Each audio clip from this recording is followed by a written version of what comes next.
You're listening to an archived Cabral Concept podcast. After listening to this show, check out the most up-to-date podcasts available at stephencabral.com/podcasts or search directly on iTunes.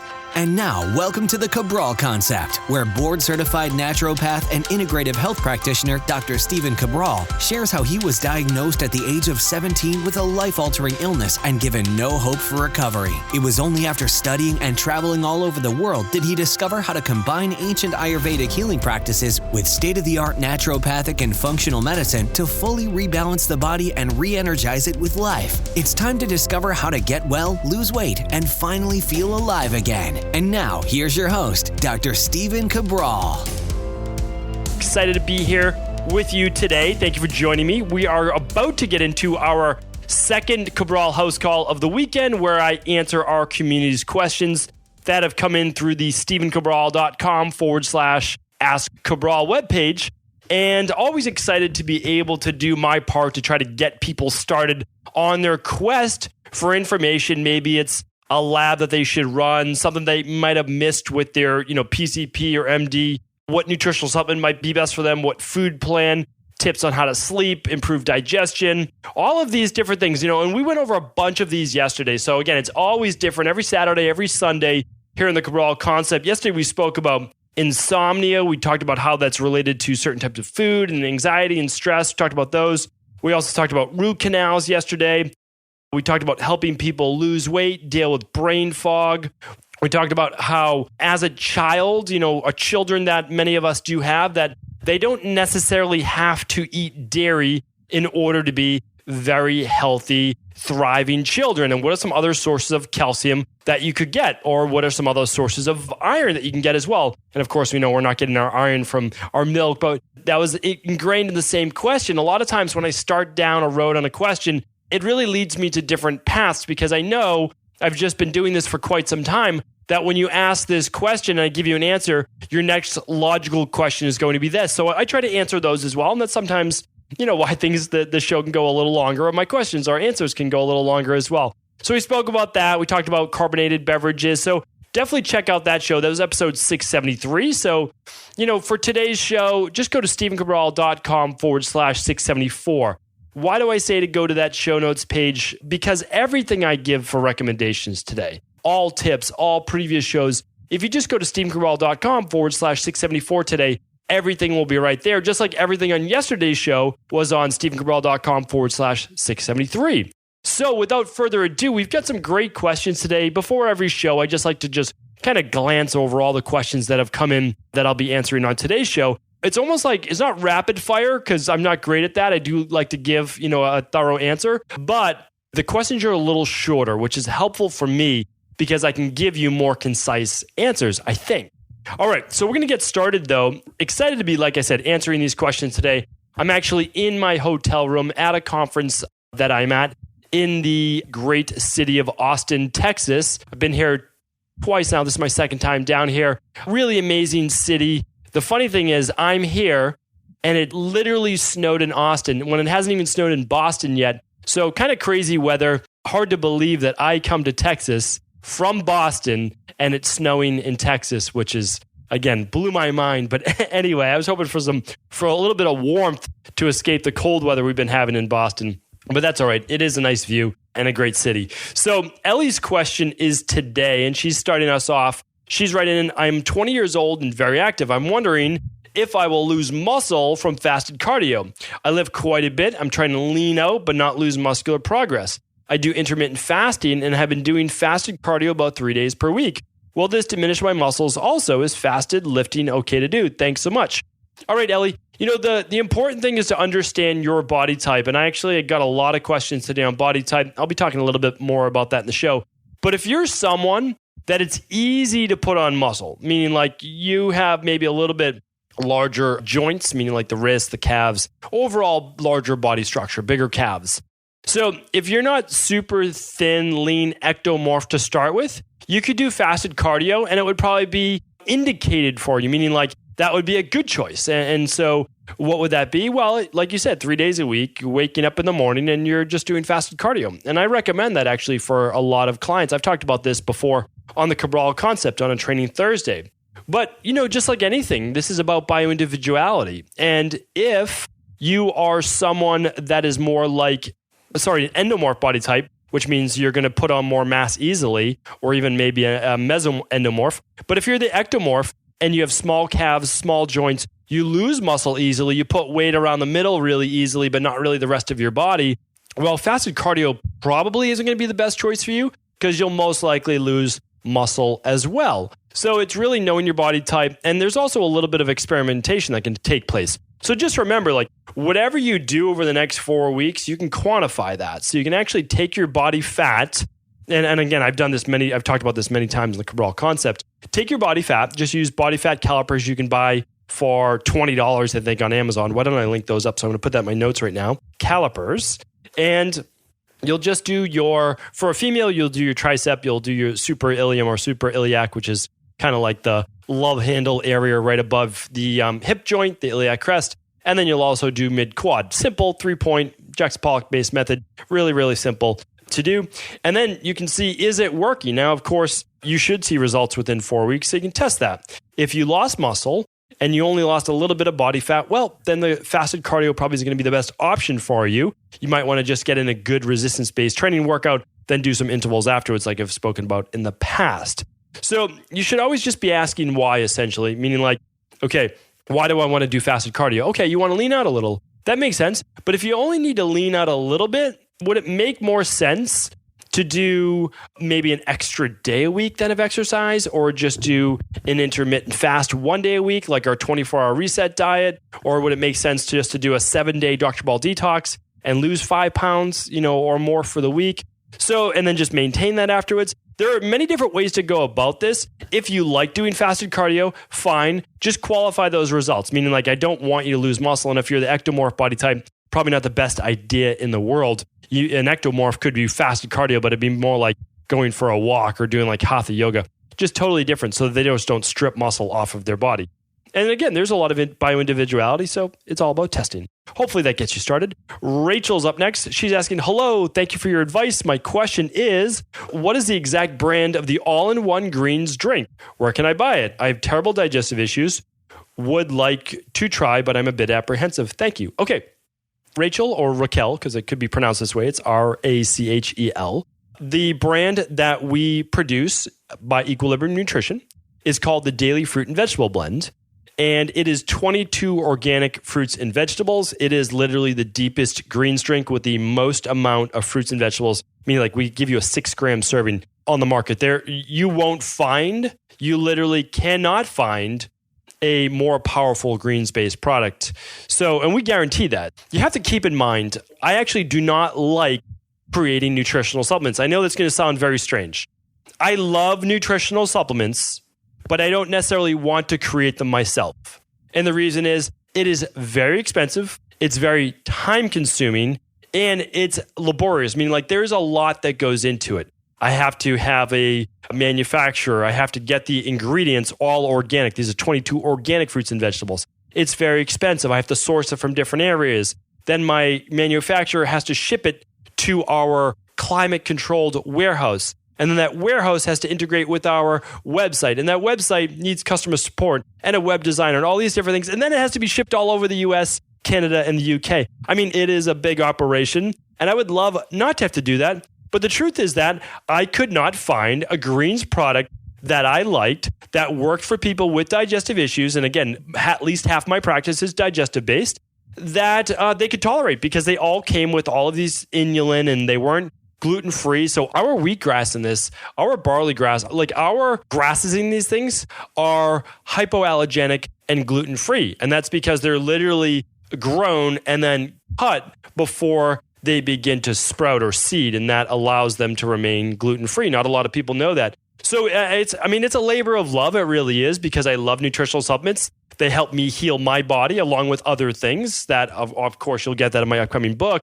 But, I love it. And so that's why I do it, but I wish I didn't have to. So anyway, this is guaranteed best greens product on the market. And I use it myself. My family uses it. My little girls use it. My 3 and 5-year-old, of course, they don't use the adult dosage, but they still use a teaspoon in their smoothie.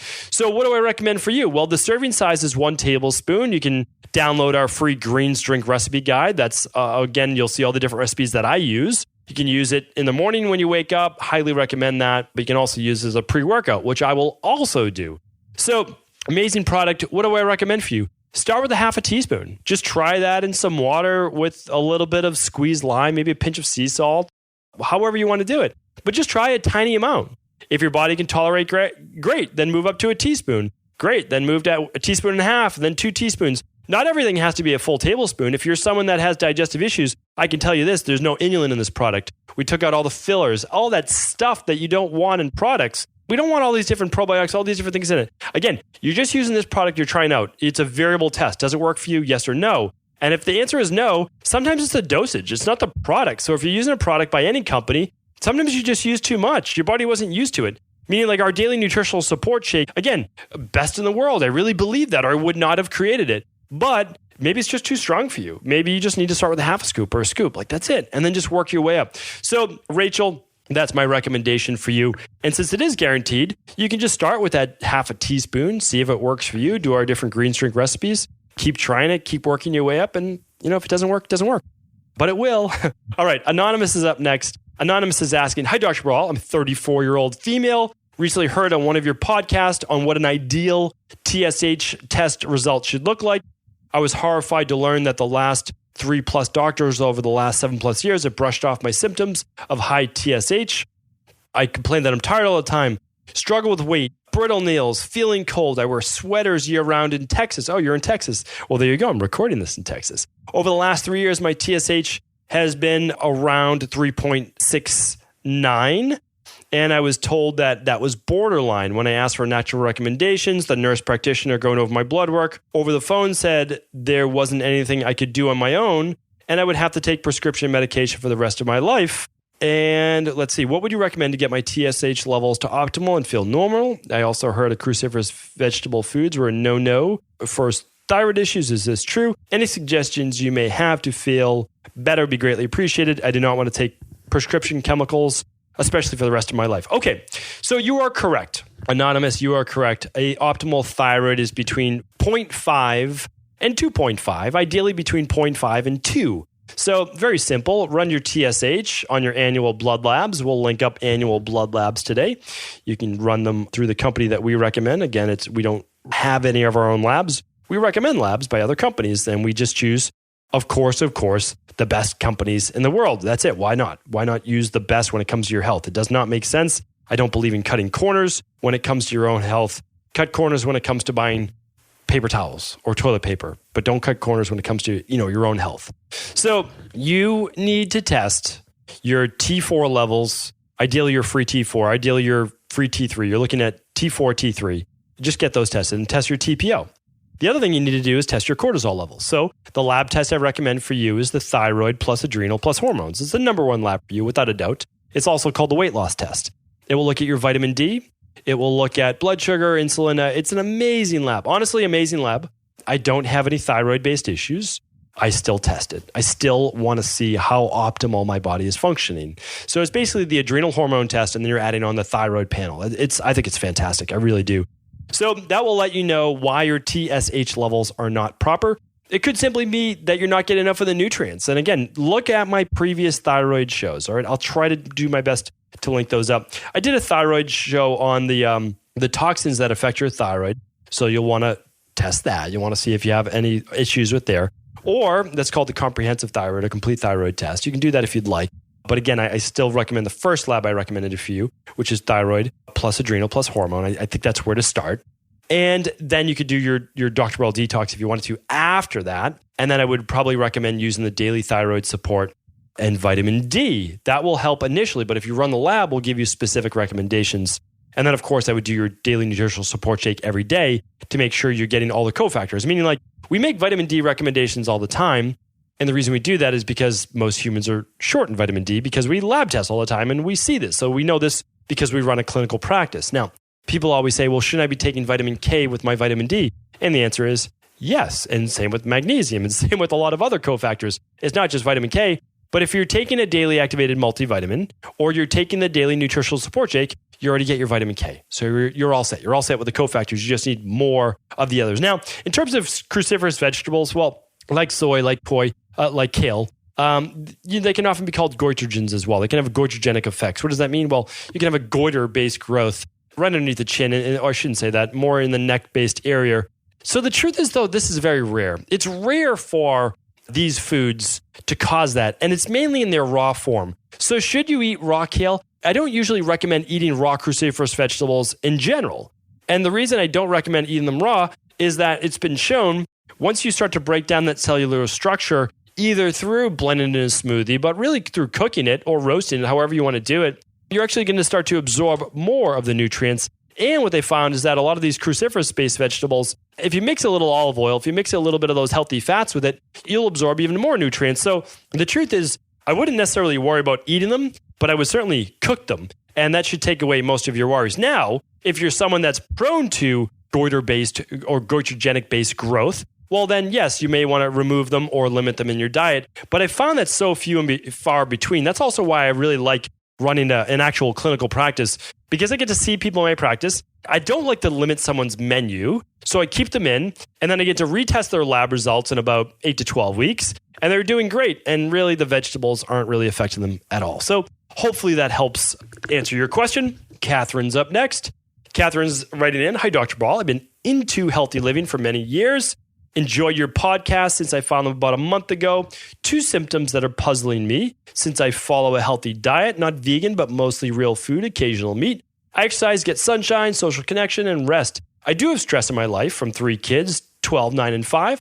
I'll be 45 years old next month. First, I have very puffy skin under my eyes and pressure behind my eyes. The puffiness does not go away during the day. It's pretty constant. I've tried natural eye drops, limiting salt, eye creams, and massage, elevating my head while sleeping, etc. Nothing works. I would expect some puffiness with my age, but it is extreme. Also, I have a puzzling symptom. Whenever I'm frightened by something or drop something, I get a tingling sensation in my body, mainly my arms. It passes quickly, but it is strange. Any insight you give me would be greatly appreciated. Thank you." Okay, let's start with the tingling sensation since we ended with that. Well, tingling sensation is from you being frightened, and you're getting a nervous system-based reaction. It just moves through your whole body. Okay, so you're feeling it right through your whole body. It's like almost like goosebumps. It's a jump. It's a heightened state. So that's a sympathetic nervous system-based response.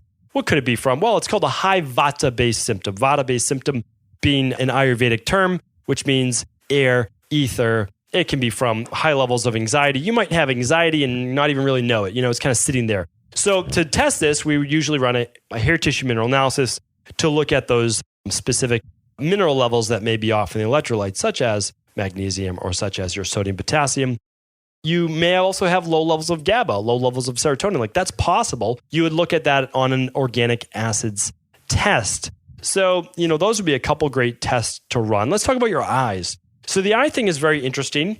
I come from a long line of ancestors with very puffy eyes and under eye circles.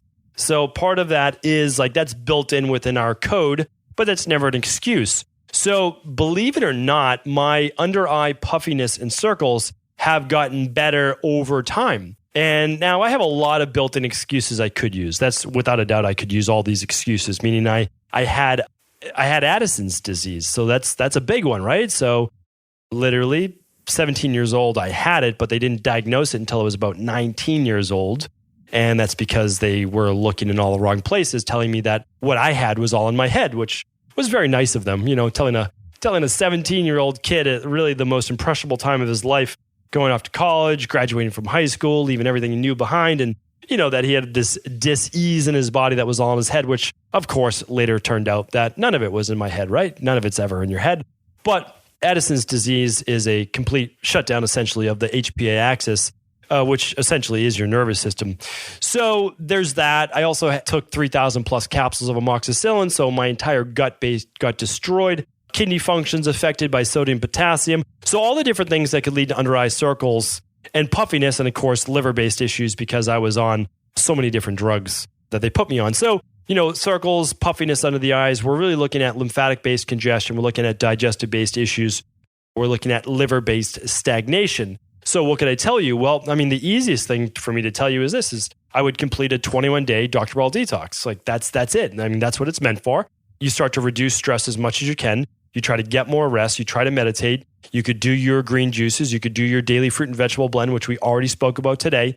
You could run an organic acids test to see if you really do have gut-based issues, and that's leading to this congestion. Because remember, I had severe leaky gut. I had SIBO and I had candida overgrowth. And then so essentially when I ate a lot of proteins, which is why really I couldn't eat a lot of heavy fats, meats as well. We'll get into that in the future, because they would simply leak through my gut wall and then my immune system would attack it. It would lead to lymphatic-based congestion with heavy fat-based meals.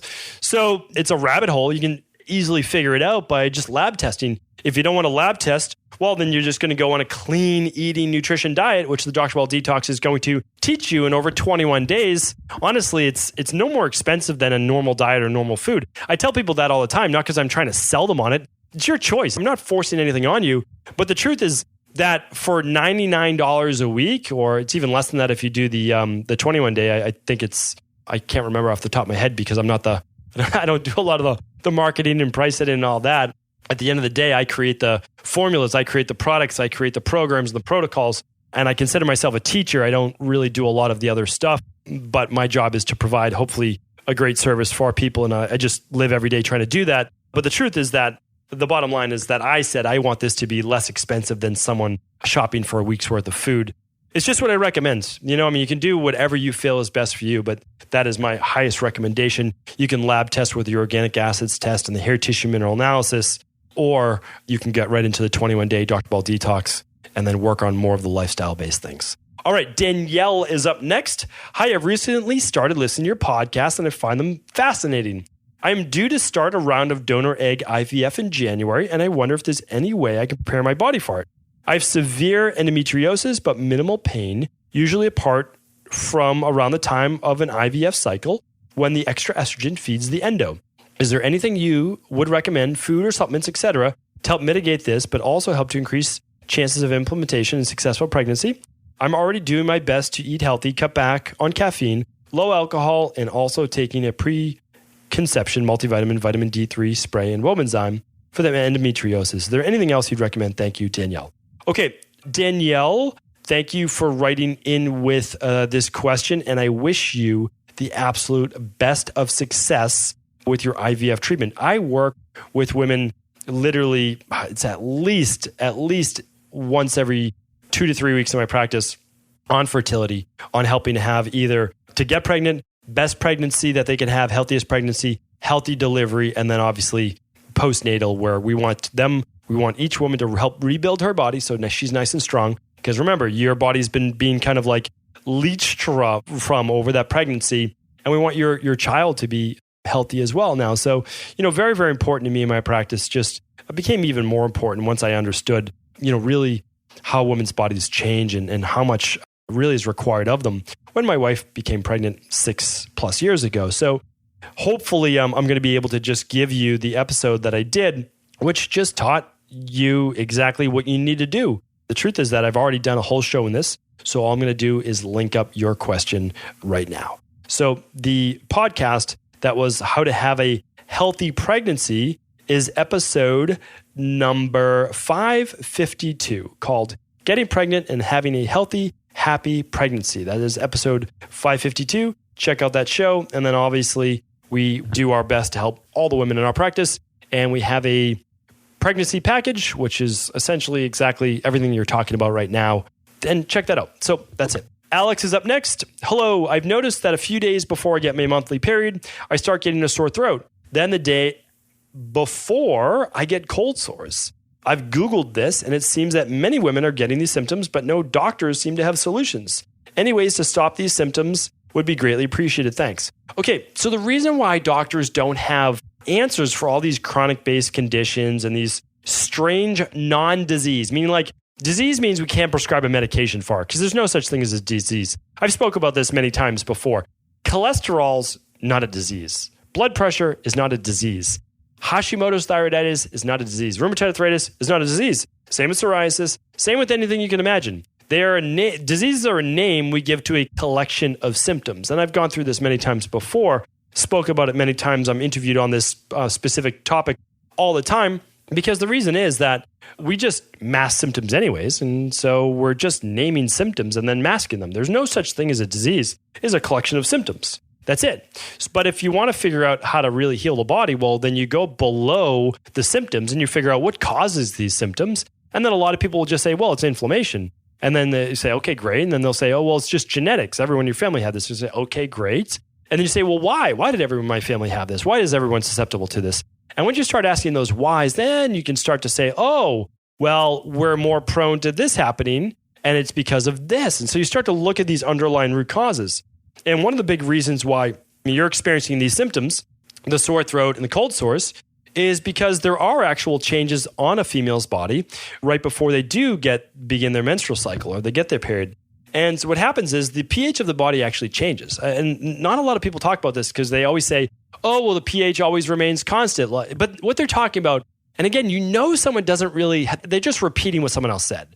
Because if you understand the body is compartmentalized in different areas to have different levels of pH. For example, when you start eating about 30 minutes after a meal, the pH of your stomach should be around a 2 to 3. Now, if that was your blood, if your blood was a 2 to 3, you'd be dead. You'd be dead instantly. That would be it. It'd be over, okay?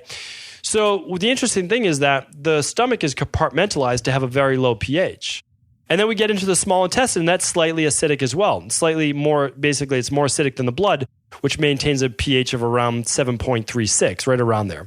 7.356 technically, right? So then though, we get to the colon, which is then a little bit more alkaline than the small intestine. The small intestine is supposed to stay more acidic so that it can't get this overgrowth of bacterial overgrowth, which then we can have bacteria in the large intestine. Name your colon, and that would be okay. And now the actual, a female's vagina also changes in pH as well. It can start to become more alkaline, which is not healthy as well. And that's why a lot of women can get more yeast infections before actually their menstrual cycle begins. There's a lot of things that go on. Same with urinary tract infections that we just, if you look at it from a strictly textbook thing, they just never teach this because they're not looking more in depth into traditional naturopathy and understanding of how the body works in terms of compartments and that it all works as a whole. But again, this gets pretty deep. So what does it all mean for you? Well, here's some actionable steps. Since your body's under greater stress, and that greater stress can start to change then certain pH-based levels and also affect the immune system, you know this ahead of time. So start going about a week before, ramp up your vitamin C, okay? Add a little bit more zinc, a little bit more L-lysine, maybe use a little bit of olive leaf or grapefruit seed extract. These things work phenomenally well to not allow viruses to replicate, okay? For not allow viruses like the herpes-based virus to go from maybe dormancy to then being able to replicate and being able to take hold. And then if it does happen, well, just know that all of these things do work, these same things I just gave you, really within 48 hours. So if you get a cold sore, whether it's a child or an adult, you can pretty much wipe these things out within 48 hours. There's also a great product, I've spoken about it many times. It's called super lysine, I believe, L-lysine. And it's a cold sore-based product. You use it in conjunction with the supplement that you swallow, which is a capsule, as well as the external, like a lip ointment that contains L-lysine, grapefruit seed extract, zinc. I mean, the same things. We know it works for antiviral. So I know that doctors, when you say doctors, you're talking about conventional medicine doctors that deal with acute-based diseases. And again, I'm very grateful that we have doctors like that because, they can help you with surgery and they can help you with very acute-based diseases. And of course, so we need all doctors. We need all types of doctors. It's just my philosophy that you need a naturopathic doctor or you need a functional medicine doctor who really practices like traditional naturopathy as well, which means like looking at some of the Eastern-based philosophies, not just functional medicine. Although, again, functional medicine is phenomenal. So we need that. And then we also need a PCB, meaning like there's someone that, or you just need a walk-in clinic or an emergency room. So in short term, you need someone to be able to help you with a lot of the acute-based things that are possible that they do happen. Like, I don't want us just to shy away from anything. I want all of us to essentially look out for ourselves and look out for the people that we really care for. And I think it's very, very important that we never discount the worth of any type of medicine or any type of philosophy out there that may benefit us. So hopefully that helps. I'll try to link up the products that I recommend for you, Alex, in the show notes. Just want to thank everyone for tuning in today to the Cabral House Call. Our time is already up. I don't know about you, but it seems quick when I'm answering these questions. I do like to keep it at a max of that 30-minute mark for the house call, somewhere between the 25 and 30 minutes max for this to respect your time. Really appreciate each and every one of your listens, and even more every time you share the Cabral concept. That really means a lot to me. Thank you, and tune back in tomorrow. I've got a great show on our Motivation and Mindset Monday. Can't wait to share that with you. Take care. Are you ready to heal yourself and then go on to heal others? If so, the Integrative Health Practitioner Institute can help you discover proven functional medicine protocols that blend the best of 7 different healing disciplines from around the world. I personally share with you the exact handouts and protocols I use in my private practice that enable people to get well, lose the weight, and live longer, stronger. I want to pass this information on to the next generation of health coaches, and that is exactly why I created IHP. We are the future of the health coaching industry, and the skills and knowledge you will learn will make you an in-demand certified health coach anywhere in the world. Although we have many medical professionals taking the IHP certifications, no experience is necessary, and half our members have no previous health certifications. At the Integrative Health Practitioner Institute, our motto is a health coach in every home. Our goal is that you take this knowledge and then share it with family, friends, loved ones, your community, or in a practice where you create a career you love and can be proud of. The global IHP community is filled with some of the most kind and caring people in the world, and we can't wait to welcome you into our world soon. For more information or to set up a discovery call with one of our IHP Health Coach graduates, simply head over to integrativehealthpractitioner.org.